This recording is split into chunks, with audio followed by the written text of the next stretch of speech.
What's up guys, welcome back to another video. My name's Jay. Hope you guys are doing well. About a year ago I made a video on the SPYDER taillights that you see here on the Chevy Colorado, and I talked about how much I like them and how great I thought they looked on the truck. And while all that is still true, I do still like them and I still like the way they look on the truck. They've unfortunately failed. So last night I was driving around and I got a warning message on my dashboard saying that the left and right rear turn signal indicators had failed, which leads me to believe that since the running lights are working fine, that the resistors on the tail lights are probably just shot. So these lights are out of warranty now, and instead of trying to, deal with customer service and all that to get these turned around, I'm just going to put the stock tail lights back in and I'll try to upgrade those over time to LED. So that's what we're going to do today, and I'm also going to be installing the OPT7 tailgate light bar. It's a 48-inch light bar. We'll talk more about that once we get it in the truck. Let's get started.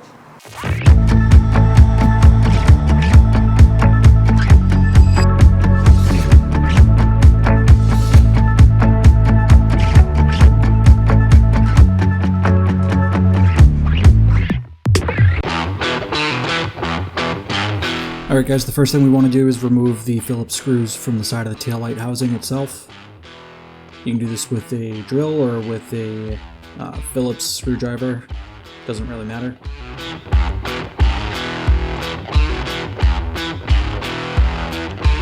Once you've done that, go underneath the truck and then reach up behind the taillight, and you're going to disconnect the wiring harness from the truck's wiring harness.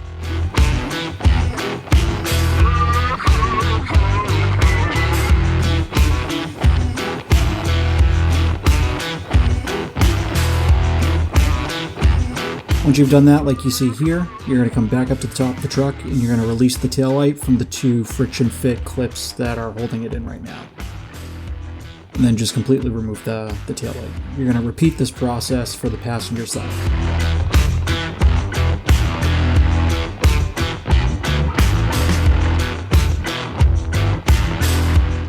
Now that those are out of the way, we're going to put the stock lights back in. I'm just going to put a little bit of dielectric grease onto the wiring harness here.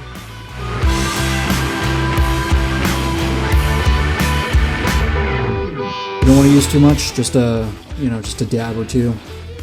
Then you're going to feed that back down through the back of the truck and then reinstall the stock taillight housing here. Then you're going to reinstall the two Phillips screws. We're going to leave the driver's side taillight off for right now since we're going to have to tap into that for the reverse signal for the OPT7 taillight light bar. So I'll show that later.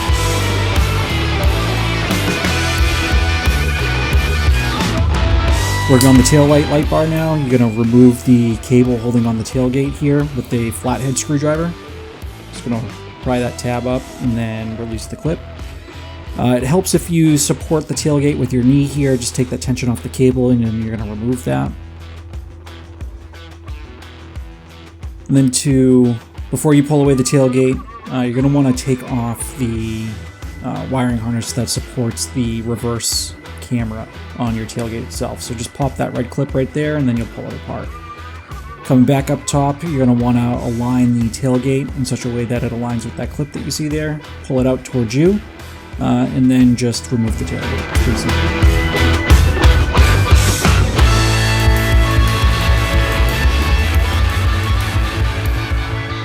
Now that you have that out of the way, you're going to want to test your OPT7 light bar by plugging it into your 4-pin trailering harness. So here I'm just put on the hazard lights coming around back to make sure that it's working. Everything looked pretty good, so we're going to start with the rest of the install here now.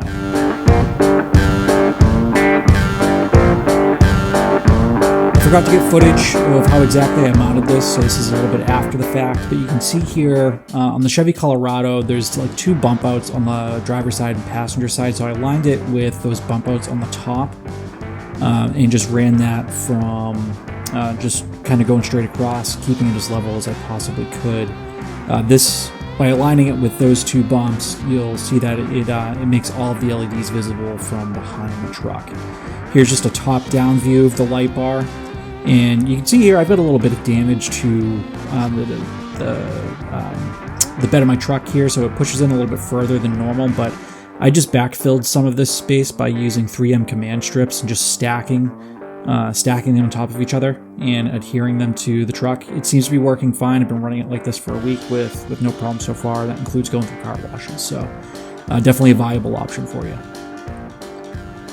Once you get that adhered to the truck, you're going to, this is just an optional part. You can either run it to your 4-pin connector as is, but I chose the OPT7 optional wiring harness here, so I'm just removing the 7-pin connector from the back. I'm going to connect it to the 7-pin connector from OPT7, and then plug this into the 7-pin connector that goes out to the back. So all the trailering functionality is going to be there. It's going to be fine, but this just extends the 7-pin connector and gives you an additional 4-pin connector.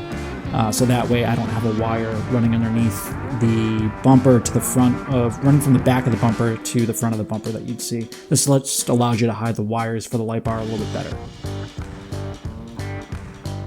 And then coming back up top, tapping into that reverse tail light that you see here. So it's just as simple as wiring it up to the power strip that you see right there.